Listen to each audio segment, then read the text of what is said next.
అందరికీ నమస్కారం. ఈరోజు మనం చాలా ముఖ్యమైన విషయం గురించి మాట్లాడుకోబోతున్నాం. అదేంటంటే మన ఆహారానికి, మన ధమనుల ఆరోగ్యానికి మధ్య ఉన్న లింకేంటి, అలాగే రోజూ తినడానికి ఒక మంచి ఆహార ప్రణాళికను ఎలా తయారు చేసుకోవాలి అనే విషయాలను వివరంగా చూద్దాం. సరే, అందరి మనసులో ఉండే ఒక పెద్ద ప్రశ్నతోనే ఈ విశ్లేషణను మొదలుపెడదాం. మనం తినే తిండి నిజంగా మన రక్తనాళాలను క్లీన్ చేయగలదా? ఇది ఎంతవరకు నిజం? అసలు దీని వెనుకున్న సైన్స్ ఏంటో పరిశీలిద్దాం. ఓకే, ముందుగా అసలు సమస్య ఏంటో అర్థం చేసుకుందాం. మన శరీరంలో ఉండే ధమనులు అంటే రక్తనాళాలు, అవి ఎందుకు ఒత్తిడికి గురవుతాయి? వాటికేం జరుగుతుందో చూద్దాం. ఈ సమస్యకు డాక్టర్లు వాడే పదం ఎథెరోస్క్లెరోసిస్. వినడానికి కొంచెం కష్టంగా ఉన్నా దీని అర్థం చాలా సింపుల్. మన రక్తనాళాల లోపల గోడలకు మెల్లమెల్లగా కొవ్వు, ఇతర పదార్థాలు అంటుకుపోయి ప్లాక్ అని పిలిచే ఒక గట్టి పొరలా తయారవుతాయన్నమాట. ఈ ప్లాక్ వల్ల రక్తనాళాలు సన్నబడిపోయి రక్త ప్రసరణకు అడ్డుపడతాయి. దీనివల్ల హార్ట్అటాక్ లేదా స్ట్రోక్ లాంటి ప్రమాదాలు జరుగుతాయి. ఇప్పుడు చాలా ముఖ్యమైన విషయానికి వద్దాం. మనం అనుకున్నట్టుగా ఆహారమేదో బ్రష్లాగా వెళ్ళి మన ధమనులను శుభ్రం చేయదు. అది కేవలం ఒక అపోహ మాత్రమే. మరి నిజంగా ఏం జరుగుతుందంటే, మనం తినే కొన్ని మంచి ఆహారాలు మన శరీరం తనకు తానుగా నయం చేసుకునే శక్తిని పెంచుతాయి. అలాగే రక్తనాళాలను ఆరోగ్యంగా బలంగా ఉంచడానికి హెల్ప్ చేస్తాయి. అంటే ఈ గుండెకు మంచి చేసే ఆహారాలను మన శరీరం యొక్క రిపేర్ టీం అని పిలుచుకోవచ్చు. భలే ఉంది కదా ఈ పేరు. మరి ఈ టీం మన రక్తనాళాలను ఎలా రిపేర్ చేస్తుందో చూద్దాం. సరే, మరి ఈ రిపేర్ టీంలో ఎవరెవరున్నారో చూడండి. ఇందులో సాల్మన్ లాంటి చేపలు, వెల్లుల్లి, పాలకూర లాంటి ఆకుకూరలు, బాదం, వాల్నట్స్, ఆలివ్ ఆయిల్, బెర్రీలు, ఓట్స్, ఇలా చాలా శక్తివంతమైన ఆహారాలున్నాయన్నమాట. ఇక్కడ గుర్తుంచుకోవాల్సిన విషయమేంటంటే, ఈ ఆహారాల్లో ఏ ఒక్కటీ మ్యాజిక్ చెయ్యదు. అన్నీ కలిస్తేనే ఒక టీంలా బలంగా పనిచేస్తాయి.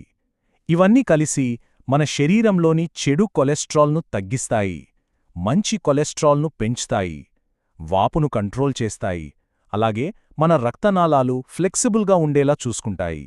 అయితే ఒక్క విషయం, కేవలం మంచి ఆహారం తింటే సరిపోదు.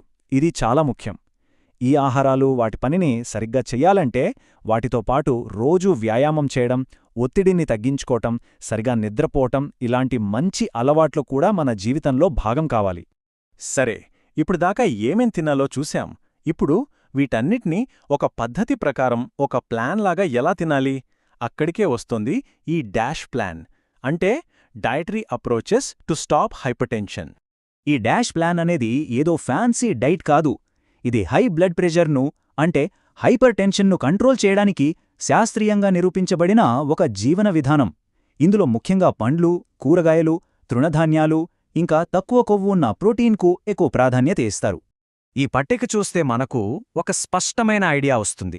ఉదాహరణకు, రోజుకు 4-5 సార్లు కూరగాయలు తినాలి, 6-7 సార్లు తృణధాన్యాలు తీసుకోవాలి, వారానికి కనీసం 4 సార్లు బాదం, పప్పులు లాంటివి తినాలని ఈ ప్లాన్ సిఫార్సు చేస్తుంది.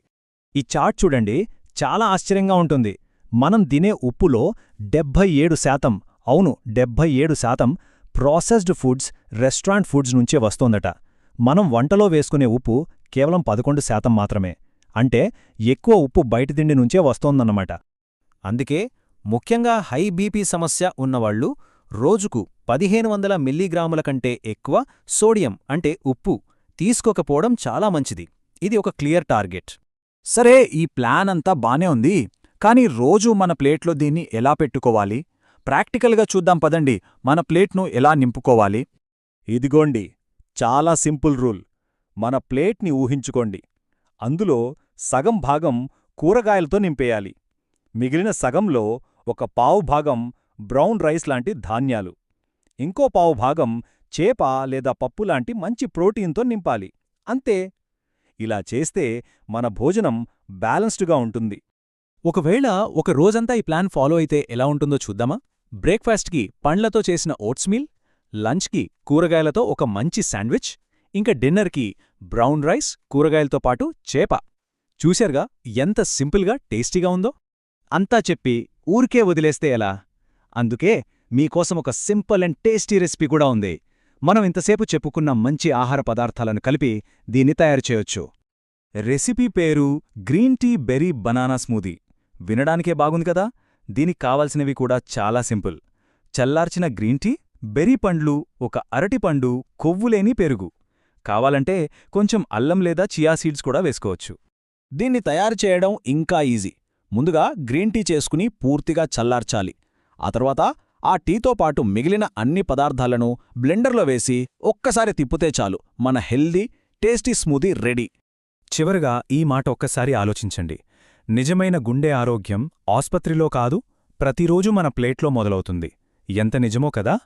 మన ఆరోగ్యం మన చేతుల్లోనే, మన ప్లేట్లోనే ఉంది. ఈ విషయాన్ని గుర్తుంచుకోవడం మనందరికీ చాలా అవసరం.